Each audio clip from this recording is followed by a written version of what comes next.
So, welcome to another episode of MBRF podcast, and now we have. I'm looking forward to this one. I'm here with Mr. Young, Ron Young. Good to have you. Thank you. It's my pleasure. Can we take the first couple of seconds or a few seconds to describe? Tell me who Ron Young is. Oh gosh, It's a difficult question, I know. yeah, all right. I can tell you some of the work I'm doing. Who I am is a bit deeper, but the work I've been doing, I started in 1995, a company called Knowledge Associates in Cambridge, UK. I make that distinction because there's Cambridge in Massachusetts. And that company at that time, we were concerned with ways that organizations could better manage their knowledge, or knowledge management, if you like. That was in 1995. And I've been working ever since with knowledge and innovation. One thing is large companies managing their knowledge. They don't know who knows, what knows. They're always reinventing the wheel, repeating the same mistakes, not learning the lessons. That's really what we were doing for large companies. But also, particularly small companies, SMEs. I'm based in St. John's Innovation Centre, which is an innovation hub in Cambridge. SMEs, they all know one another. Startups all know one another. They don't reinvent the wheel, but they want knowledge creation and ideas and innovation, even more so. So we started to work with knowledge management and innovation. Then around 2000, I got involved initially with the British Standards Institution, BSI as they're now called, to help them write a standard for knowledge management. And that developed further, and in 2004, I was asked by the European standards body, CEN, to work with knowledge at a European level. And then in 2015, I was asked by ISO, International Standards Organization, to help with the writing of a standard for knowledge management internationally. Today, I am on 3 standards writing committees: knowledge, innovation, and AI. AI standard was published in December 2023. So I believe that there always has been, but now what's happening is an integration. They're not separate things. It's about intelligence, human intelligence, machine intelligence. It's about what can humans do better, perhaps, than what machines can, and what machines can definitely do better than humans. That's symbiosis. So what we are today and what I'm about today is that, and I'm here at the MBRF conference. I've been coming to this and speaking here for the last few years. Yesterday, I was speaking about the integration of ISO standards for knowledge, innovation, and artificial intelligence coming together and trying to find out what people here are looking for, what organizations are looking for. Ultimately, they do belong together. They do, yeah.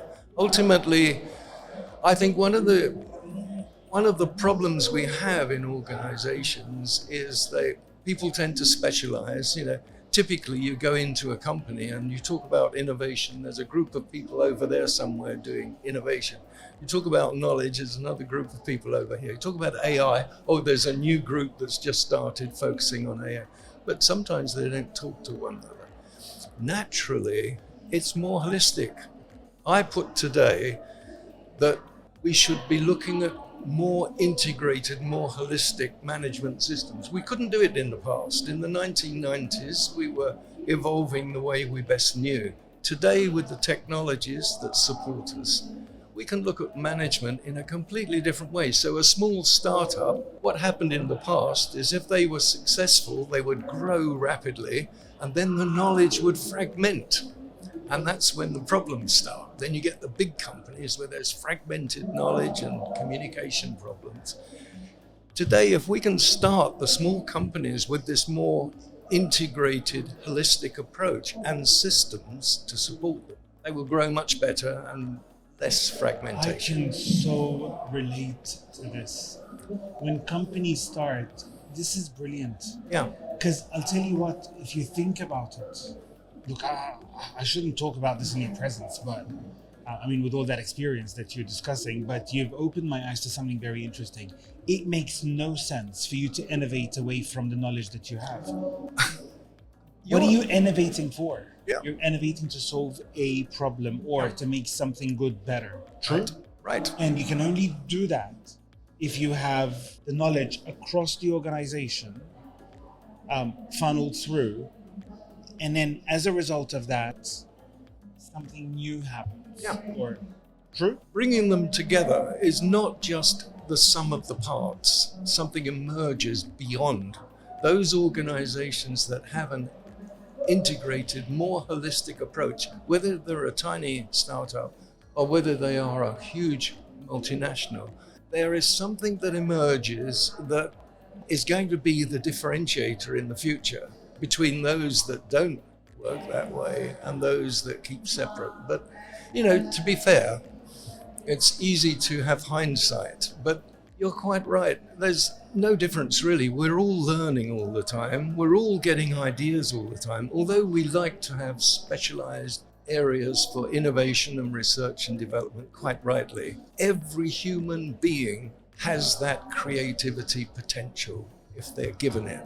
I believe that every human being can contribute to the knowledge, the innovation of the organization. And AI is the backbone. Oh, it's more than the backbone. It's the enabler. Since you're writing standards for AI, yeah, I want to ask you a very common question. You've probably been asked this question a billion times. Okay. What's dangerous about AI? What do you fear the most? All right. I tried to be an optimist. I am naturally an optimist. I can tell. Without doubt. Perhaps too much of an idealist, but I do have a concern. You know, I got involved with AI in 1987. I remember I went to Essex University in the UK, and there were two schools of thought. The one school of thought was called expert systems, which is what I signed up to.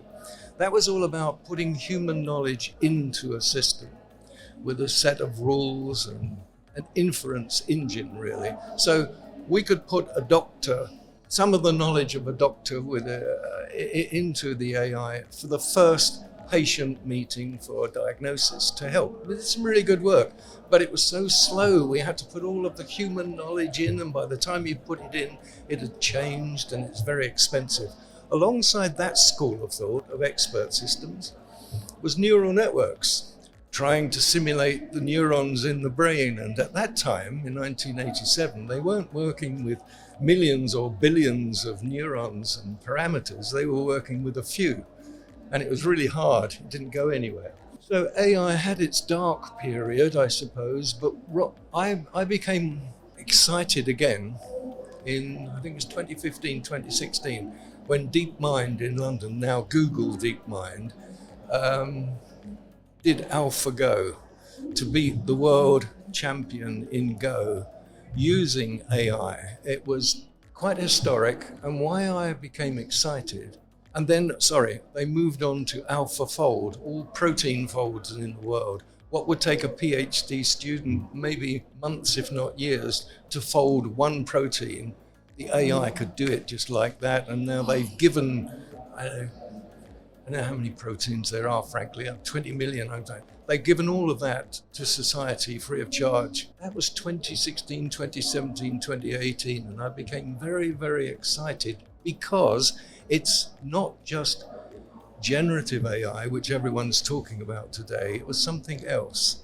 It was combining neural networking school, generative AI, probability, predictability, together with the logical school, expert school, reasoning. You hear with AI today, a lot of people say it hallucinates. The predictive side does to a degree. It tries its best to find the best solutions for you.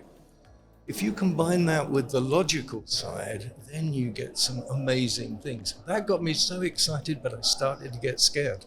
Right now, I'm working with the EU AI Act. It's there for some good reasons. It will probably be the gold standard for the world.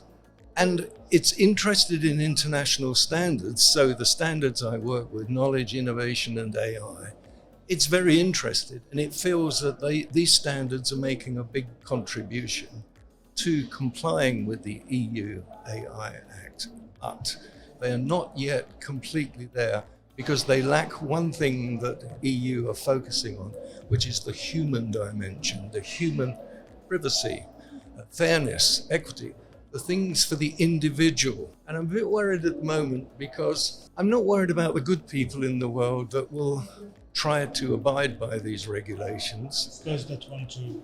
AI is AI. There's nothing wrong with AI. It's the use of AI by human beings that worries me. And the majority of us are good intention. But we also have this powerful tool that worries me that are they going to be interested in complying with these regulations? And my concern is bad actors, I suppose. But I am optimistic. I hope that humanity and AI for good will overcome that, but it is a bit scary. Geoffrey Hinton, Professor Geoffrey Hinton, is known as the godfather of AI. He worked with Google and retired last year at the age of 75 because he wanted to spend the rest of his time now making the world more aware of the risks that we need to manage. I tend to support what he's saying. So that's... Look, I can talk about this with you for hours. All right. I wish the podcast can last for longer, but we've come to the end. Okay. I want to take one last very short thing. Okay. If you were to squeeze all the years of experience you have from an optimist who's worked a lot and done amazing work in his life and squeeze it in one advice to youth, what would you tell them? I'm so passionate about youth for the future, caring for what they're doing, giving them the opportunity to be exposed to this and understand this. The one thing I would first say to everybody, and especially youth, is get involved with it, get engaged with it, learn for yourself. You can listen to people, you can hear the intellectual arguments, but it's not until you use this that the paradigm changes. It's the experiential use of AI where suddenly you go, aha, and they need to do that. And many of them are already, but many are not given the opportunity to do that. And I'd like to see, that's why I support MBRF and the work it's doing for youth in the world. Ron, thank you so much. That's my pleasure. It's been an absolute pleasure having you on MBRF podcast. Thank you. We appreciate your time and your advice. Thank you very much. And everything you've done. Thank you. Bye.